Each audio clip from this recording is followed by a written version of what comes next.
Peace to the guys. We're gonna go in this right quick. All right. Do some of that. All right.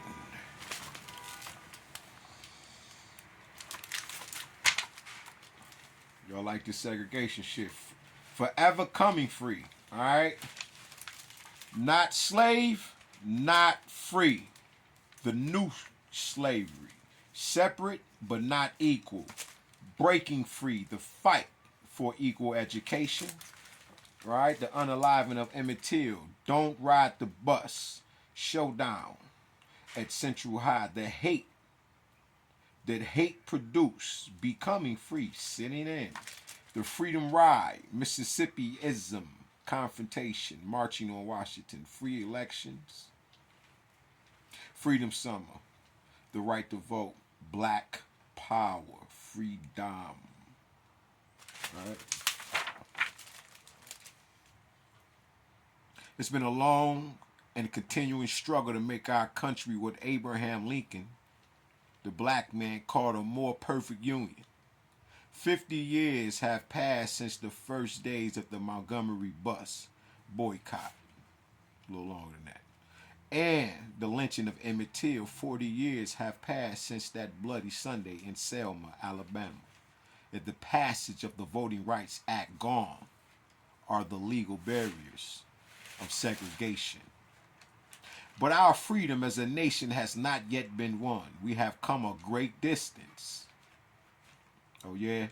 But we still have much further to go before we lay down the burden of race in America. And if we are to fulfill the true destiny of this nation, then that struggle must continue.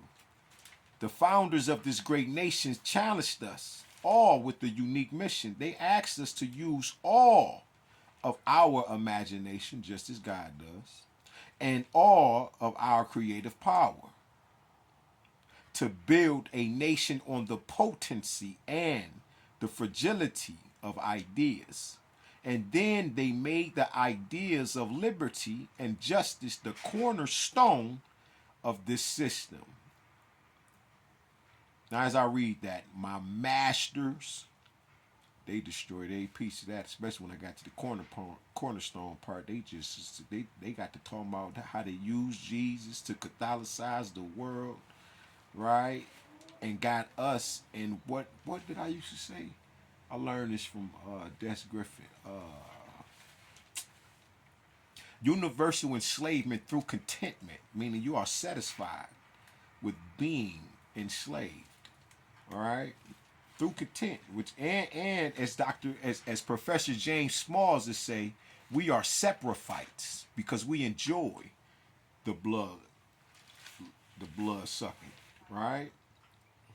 They left us with some fundamental guidance, the United States Constitution and the Bill of Rights, and they outlined how those ideas could shape into a governmental framework. But the rest is up to us as a nation and as a people. We must live those ideas to make them real.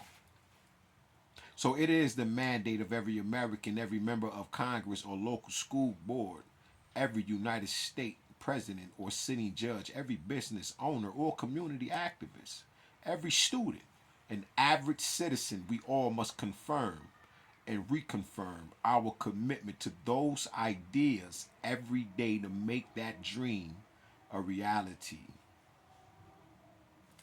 All right. It's John Lewis talking, people.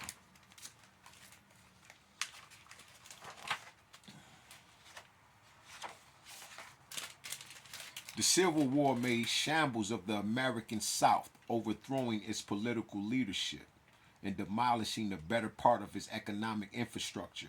On a more personal level, former Confederate soldiers returned home to find that whatever wealth they had once possessed was largely gone, either expropriated by Confederate tax collectors, plundered by foraging soldiers, or destroyed by Union armies bent on wrecking the South's ability to make war. Despite Ulysses S. Grant's graciousness to Robert E. Lee at Appomattox, there was no doubt which side had won the war. Thus, the era of Reconstruction began. As a consequence of the war, the slaves were freed. But what does one do with more than 4 million people derived of the only economic system they have ever known? You understand where this is going? This ain't those times, but do you is this resonate with you right now? Because you don't know nothing else.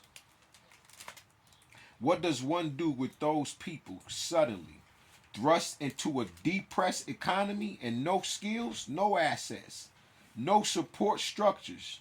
The modern civil rights movement of the 1950s and 1960s is sometimes called the second Reconstruction because the first one failed so miserably to provide satisfactory answers to these questions.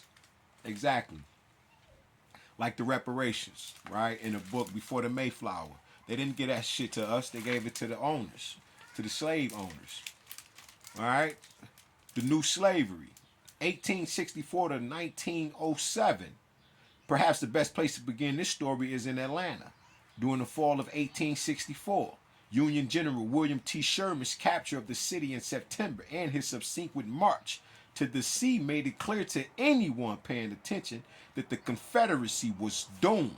President Abraham Lincoln's November 1864 re-election, until then much in doubt, became assured, and planning began in earnest for the collapse of the Confederacy.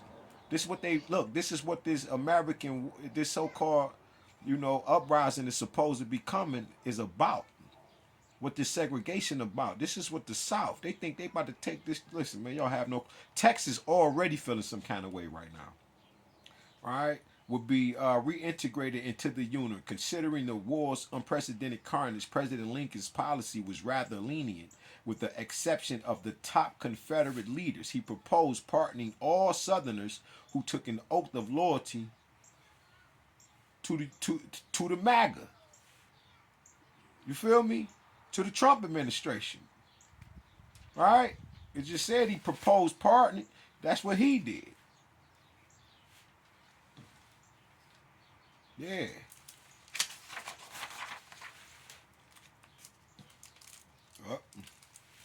Yes, the incensed Republicans still weren't satisfied. Unwilling to entrust the principle of equal protection to shifting congressional majorities, they decided to write it into the Constitution as the 14th Amendment, passed in June 1866, and later revered as the law's most powerful bulwark of minority rights. Before the amendment could be ratified, however, it became the central issue in the unusually exciting 1866 midterm elections. Eager for support, President Johnson toured the nation campaigning vigorously for congressional candidates associated with his National Union Party. These were mostly Democrats who had backed his lenient approach to Reconstruction and opposed ratification of the 14th Amendment. Meanwhile, Republicans defended the amendment, emphasizing that only its ratification could prevent the Confederacy from rising again in the South. The outcome was a Republican landslide and, more importantly, a strong mandate for the radicals who gained veto-proof majorities in both houses of Congress. At Johnson's urging, all of the Southern legislatures, with the notable exception of Tennessee, responded during the winter of 1866 through 1867 with the rejections of the 14th Amendment. But the gestures were meaningless. The Republican moderates, still enraged by Johnson's pig-headedness, had already thrown in with the radicals, and on March 2nd, 1867, the day before the 39th Congression adjourned, they began the era of congressional Reconstruction by passing over another of Johnson's vetoes, the Reconstruction Act of 1867.